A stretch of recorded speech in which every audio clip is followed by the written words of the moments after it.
Tsunami का alert जारी किया गया है। जापान से ये बहुत बड़ी खबर सामने आ रही है। भूकंप के तेज झटके महसूस किए गए और 7.6 की तीव्रता रिक्टर स्केल पर आना, यानी कि बहुत खतरनाक श्रेणी का ये भूकंप। और अब वहां पर सुनामी का भी खतरा मंडरा रहा है। जापान से बड़ी खबर आपको बता रहे हैं। जापान में ये बहुत बड़ा भूकंप आया है।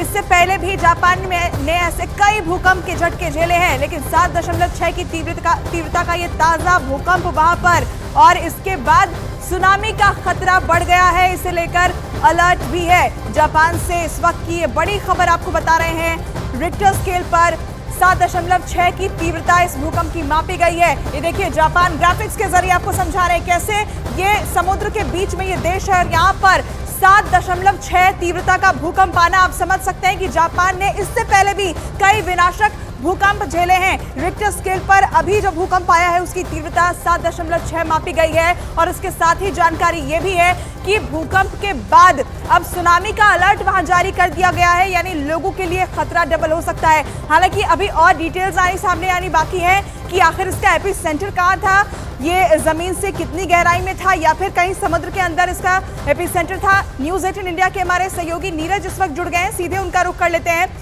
नीरज, ये जो भूकंप जापान में आया है, इसे लेकर और क्या डिटेल्स मिल पा रही हैं?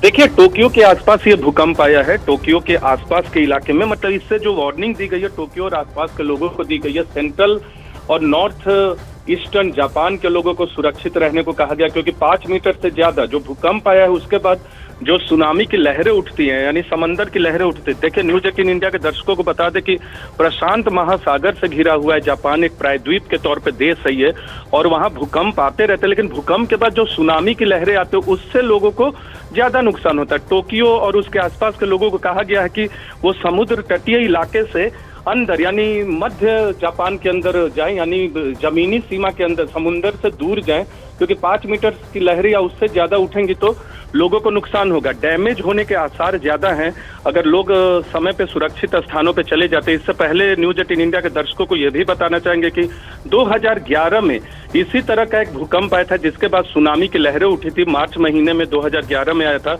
उसके बाद कई बार सुनामी की लहरें उठती रही, तब 9 के आसपास जो तीव्रता थी वो 9 के आसपास थी, और उसके बाद 20,000 लोगों की मौत हुई थी और करोड़ों अरबों का नुकसान हुआ था। तो इस तरह की लहरों में, क्योंकि प्रशांत महासागर जो कि दुनिया का सबसे बड़ा महासागर है, और इस तरह के भूकंप के बाद जो रिफ्ट क्रिएट होते हैं, उसके बाद सुनामी की लहरें जो उठती हैं वो बहुत बड़ी तबाही मचाती है। और 2011 के भूकंप के बाद सुनामी में मरने वालों की तादाद को तो जापान के इतिहास में सबसे बड़ा कहा जाता है।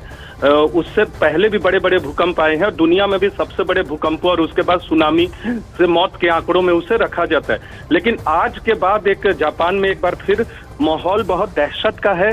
नए साल की शुरुआत में ऐसा हुआ है, और अब जो है तमाम लोग अंदर की ओर, यानी जापान भी ऐसे भी बहुत चौड़ी उसकी सीमा नहीं है समंदर से, क्योंकि घिरा हुआ है, तो सारे लोग जो हैं वो अलग अलग तटीय इलाकों से अंदर की ओर जा रहे हैं। सेंट्रल जापान और नॉर्थ ईस्टर्न इलाके में इसके इम्पैक्ट के आसार जताए जा रहे हैं, अनुमान जताए गए हैं। नीरज, यहाँ पर ये भी बताइए कि कितनी देर पहले, कितने बजे के आसपास ये भूकंप आया है? क्या एपी सेंटर को लेकर कोई जानकारी मिल पाई है? किन इलाकों को इसने प्रभावित किया है?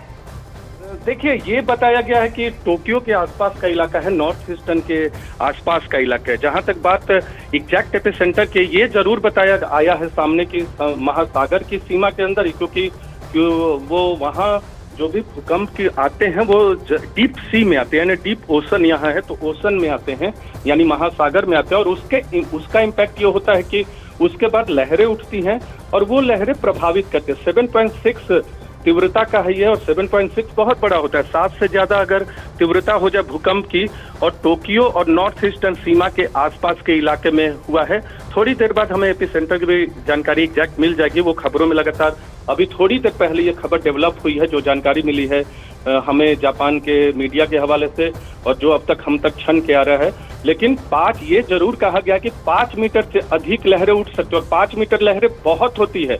अभी हम भूमध्य सागर में मौजूद थे, वहां हल्की लहरें उठती थी तो उसका इम्पैक्ट इतना होता था हमारे आसपास के इलाके में कि वो दहशत का माहौल पैदा करती थी। लेकिन अगर यहाँ 5 मीटर की लहरें बहुत होती हैं, क्योंकि जापान जो कि महासागर के बगल के जो भी क्षेत्र होते हैं और खासकर जापान जो कि प्रायद्वीपीय देश है, बड़ा द्वीप कह सकते हैं इसको, अलग अलग द्वीपों में बटा देश है जापान। तो वहाँ तो ऊंचाई भी कम होती है महासागर से, तो वहाँ अगर 5 मीटर लहरें भी उठ गई तो वो तबाही मचाने के लिए काफी है। ठीक है नीरज, जैसे जैसे जानकारी सामने आएगी आपके जरिए अपडेट हम दर्शकों तक जरूर पहुंचाएंगे। फिलहाल बहुत शुक्रिया आपका ये अपडेट्स पहुंचाने के लिए। तो जापान से बड़ी खबर है और अब तक की जानकारी के मुताबिक समंदर के अंदर ये भूकंप जो है वो आया है, एपिसेंटर वहीं पर हो सकता है और यही वजह है कि अब वहां पर सुनामी का खतरा बढ़ गया है।